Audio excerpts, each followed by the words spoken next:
Tujikaze, tujikaze, jikaze. Tujikaze, tujikaze, jikaze. Africa, tujikaze, tujikaze, jikaze. America, tujikaze, tujikaze, jikaze. You are listening to African Father in America podcast by Simon Javan Okello, live from Seattle, Washington, USA. Greetings, beautiful people. My name is Simon Javan Okello. I am excited to be here with you for another amazing episode of the African Father in America podcast. This one is a very early broadcast that we are doing, an hour before our regular time of broadcasting the African Father in America podcast. And we are doing this episode because there is a special guest that, I'm hosting here this morning. It's literally 5 a.m. Pacific Standard Time. And, I just lost my guest here. So I'll bring them back here. I think they're coming back here. So anyway, thank you for joining us. I am really excited for this conversation with Rachel. Rachel, thank you again for making it back. I know you're on the road and you are juggling so many things in this moment. I deeply appreciate you for all that you're doing for Kenya, for our motherland. And I just want to, appreciate all our viewers. We are live on YouTube and LinkedIn and Facebook and TikTok and, of course, Twitter. And, Rachel, I just want you to know that you're one of the people that I am currently looking up to in Kenya. You're taking a lot of risks. I've seen you, in the front line.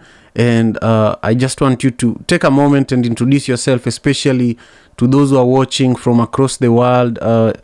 People are here in Seattle and other parts of the diaspora who are interested in learning just a little bit about you and also what's going on in Kenya right now. What is it that is going on in Kenya that the world needs to know? Go ahead and introduce yourself quickly, Rachel. Okay. Thank you so much for having me here.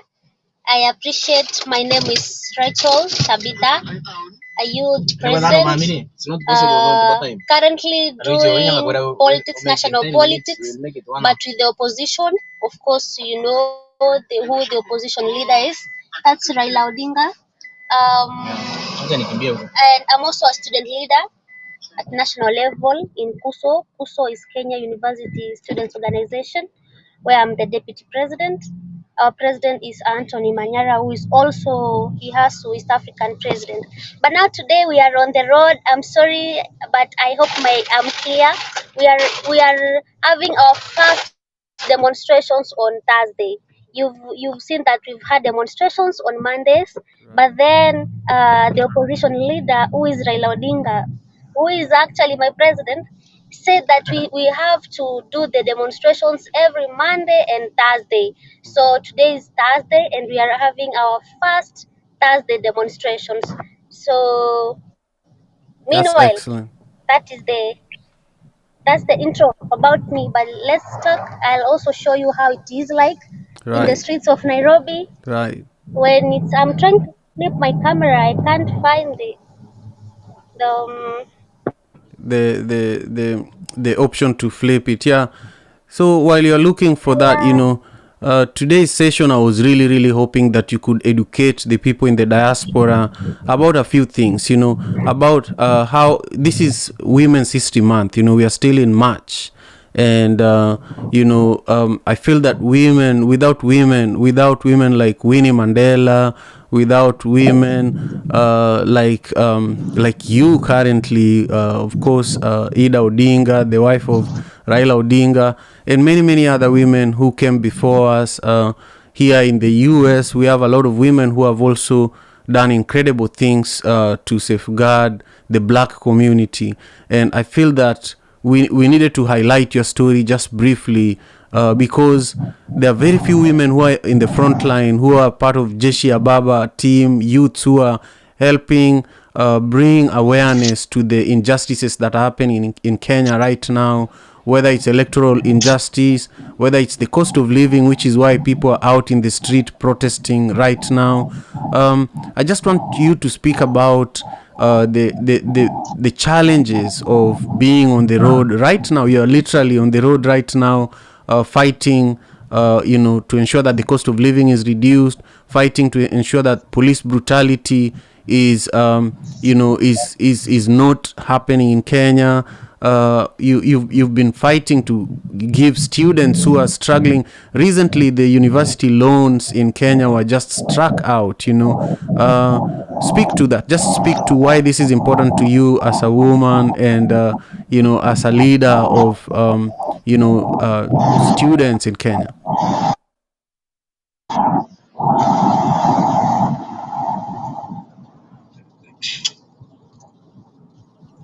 Yeah, Rachel, could you hear me? Are we together?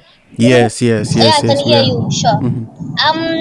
As a woman leader, I feel that we need to take the positions of leadership boldly, because if we keep quiet, then there are things that a woman can address better, as compared to men. Of course, we're not taking the roles of leadership to fight men. We're just taking the roles of leadership to complement them and do other things that maybe they could not do them better given an opportunity. So as a leader who is a woman and as well a youth leader in the front line of national politics, I can say that I have no other option to be silent, considering the current happenings in our country, the high cost of living that is affecting everybody, that is affecting the people who belong in opposition, and that is also affecting the people who are also in the government. The cost of living that is affecting students as well affecting the hustlers. So as a student leader and also a youth leader, all I can say is that we have to be bold, come to the front line and fight for what is supposed to be fought for, peacefully and with decorum. Of course, abiding by the rule of law and the constitution. Yeah, so for now we're fighting for the high cost of living, electoral injustices, and HELB loan that has delayed because the treasury said that there is no money to release to students, and students are suffering. They cannot afford school fees, they cannot even afford food, they're sleeping hungry, they are not even attending lectures. So as a national leader and a student leader, we have those number of issues that we are addressing. So Rachel, for the sake of our viewers, just tell us where you are in this moment and what's going on, because many people who are watching are not even aware that it's Thursday demonstrations in Kenya. This is the first Thursday demonstrations in Kenya where the entire country is on the streets protesting what Rachel is speaking about. There were elections held in Kenya on August 8th last year. Go ahead, Rachel. Speak to where you are and what's going on so that we can educate our viewers and our listeners. Where I am now, I'm on the road. It is as I said, it is the first demonstration on Thursday. And then the demonstrations are happening because of the complaints that we've had as the people in opposition, that the election was not done on the right way. So where I am now, I'm in Nairobi, the capital city of Kenya, and I've just left the place where the demonstrations were with the Azimio national leader, the party leader for Azimio. I'm on my way to Naivasha. I don't know whether you know Naivasha. Yes, I'm on my way to Naivasha, where this morning an accident happened that involved a school bus for Kwan University, and we've lost 14 lives of students. So as a national student leader, I'm with my president in the vehicle. We are heading to Naivasha where the accident took place. Right now, we've just left the place where the demonstrations are, because the thing that has happened also, it's a concern of national students' attention. Right. I'm really sorry to hear about that, and thank you again for making the time to talk to me despite your busy schedule. I know it took a while for us to make this happen. and I deeply appreciate you. So Rachel, if you're talking to women, especially Kenyan women here in the diaspora, the people in the diaspora send a lot of money to Kenya through M-Pesa and through many other means. The Kenyan economy in a way depends on the diasporans. Can you just look at the diaspora women in their faces and tell them what they need to do to support your cause, to support this current movement to build a better Kenya?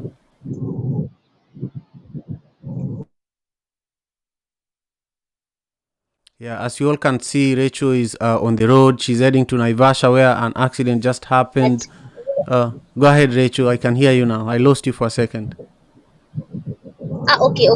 Thank you. So for the women who are in diaspora, who support what you're doing, who supports what I'm doing, what I can tell them is that as a woman leader, first of all, I'll not let them down, because there are things that when I stand in that position of women, they're addressed better. When it comes to girl child who is coming up, the confidence that I show them that they can do things irrespective of their gender, I think with the support, extra support that they can give me, I can do more, and we can have a better country of ourselves, of the generations to come, and our future children, and a country that when they come to visit, they feel comfortable. Yeah. Thank you, Rachel. Now, one last thing is here in the diaspora, many of us, including myself, we meet with American leaders, politicians, and I just saw Chris Coon, who is an American senator over there in Kenya, and a lot of leaders. If you look at my show, I've interviewed even our local congressman in the past. So I want you to speak to American leaders and just describe to them what's going on in Kenya and what they need to do, because a lot of lives are being lost. Over the last few weeks, I've seen a lot of lives being lost in Kisumu, in Kibera recently. I've seen the police being heavy-handed in the way that they're treating innocent protesters. I need you to speak to some of these leaders so that they understand what's going on and what they can do. For the leaders who are following us, actually, the senator was here the other day. He met the deputy president for Kenya and also met the Azimio party leader, who's Raila Odinga.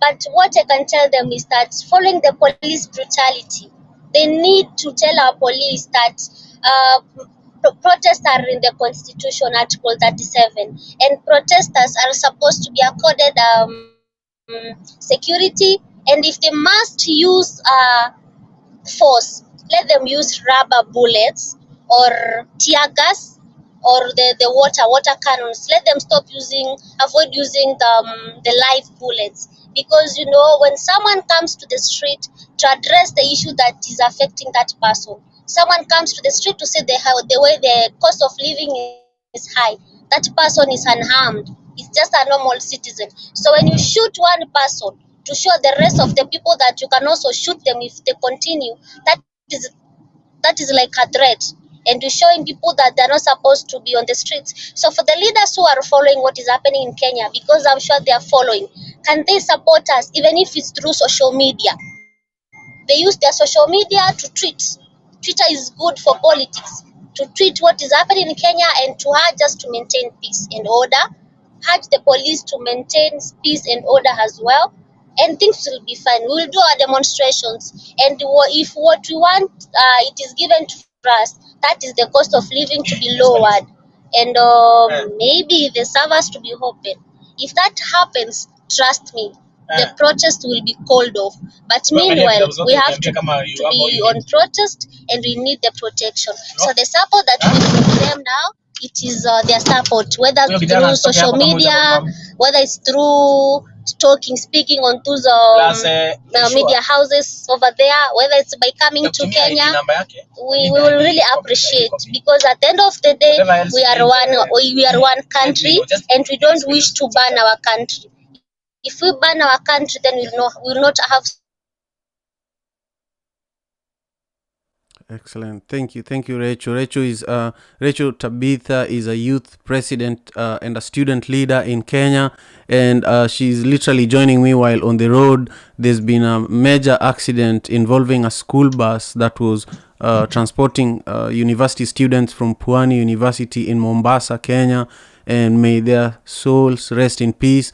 And my condolences to the families of the victims of this accident. And also, Rachel has been at the front line of a recent movement known as Jeshi Ababa, or movement for defense of democracy in Kenya. And I've really admired her leadership and her courage. She was recently actually arrested during a press conference. Rachel, can you please just briefly speak about the press freedom in Kenya, because the press is being muzzled, and even during your guys' recent press briefing, you guys were quickly arrested and thrown in jail. Could you just speak to that as we end our show, and then share with us your Twitter handle and how everybody who is watching the show can stay connected with you?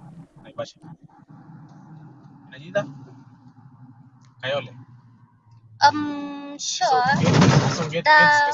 Actually, speaking briefly about that press, we had a press conference where student leaders were talking about the help delay. The help is the money that is given to students as support.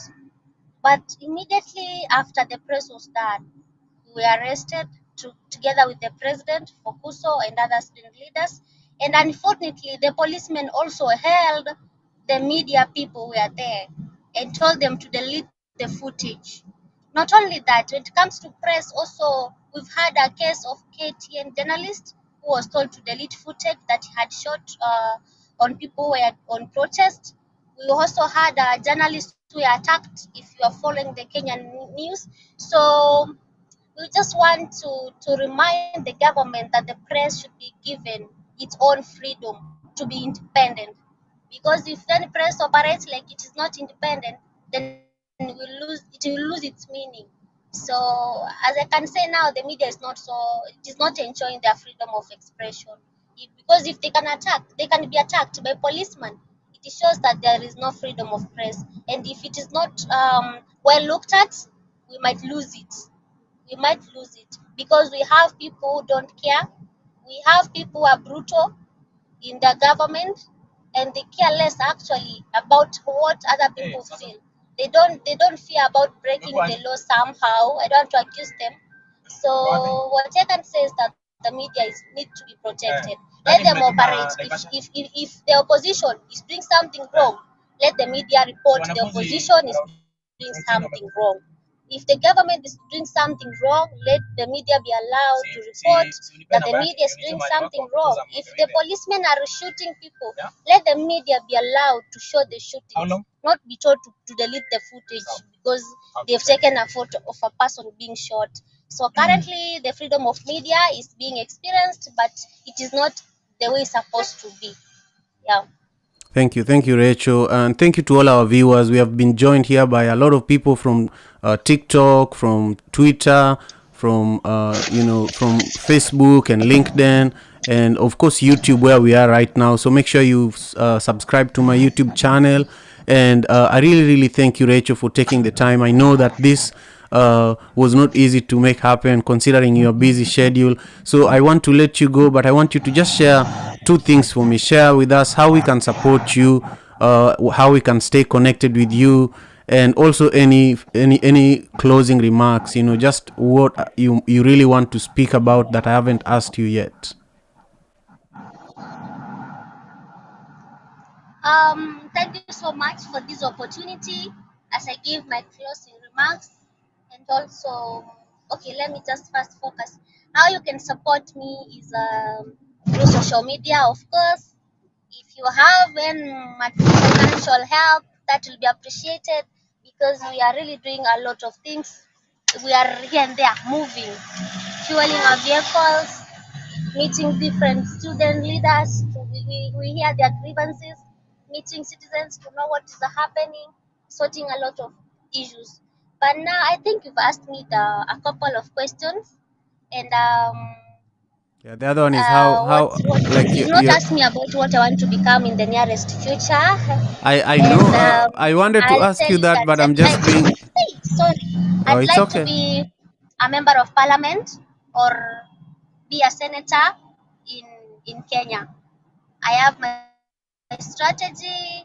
I will not tell you when because also God has His plans, but I will really try my best to be there as soon as possible, God willing, by identifying myself with the right people, with the right political party, and doing the right thing to the citizens of Kenya.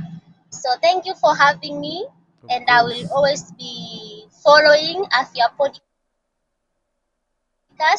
I will share this on across all my social media platforms to ensure also good following. Yeah, and before I log out, maybe if you allow me, I can show you my president for Kuso. We are on the same vehicle. We're going to Naivasha, to that place where the accident has happened. Though I Please can hear do. your voice from far, but I don't know whether you'll be able to hear him. But I just want to Yeah, show please. him Yeah, please introduce give himself him. for just For 1 minute. sure. For Yeah. sure. For sure. I would love that. Mr. How are President, you?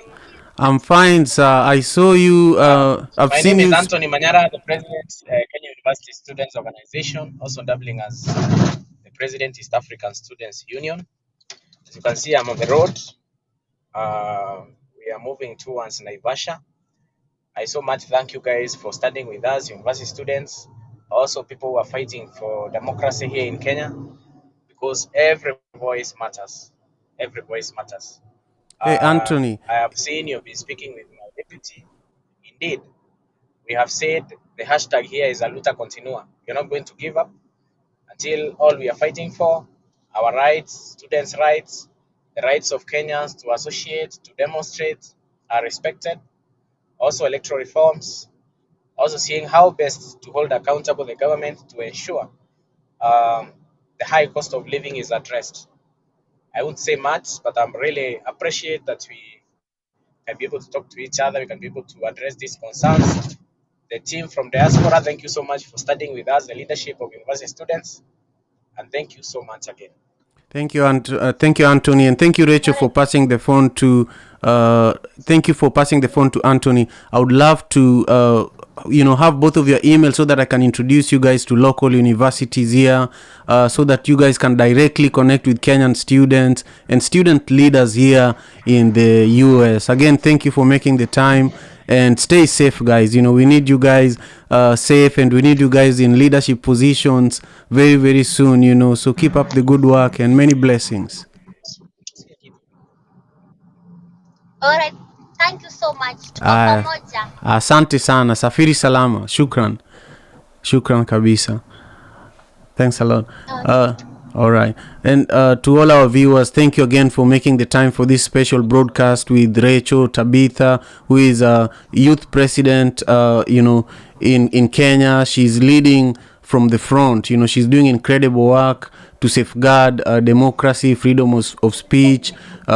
She's fighting for the idea that food and other basic needs should be affordable. Education should be affordable for everyone. And so I'm really, really proud of the work that she's doing. And I pray that she stays safe and she can accomplish her goals. And over there, Rachel is showing us what's going on, where she is at the moment.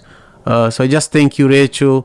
And we're going to wrap up the show for now. I'll be back in about 30 minutes for the regular broadcast, which is normally at 6 a.m. Pacific Standard Time, which is 4 p.m. East African Time, Kenya time. So again, Rachel, thank you and many blessings to you. Peace and love. African father in America. Tujikaze, tujikaze, jikaze. Tujikaze, tujikaze, jikaze. Africa, tujikaze, tujikaze, jikaze. America, tujikaze, tujikaze, jikaze. You are listening to African Father in America podcast by Simon Javan Okello, live from Seattle, Washington.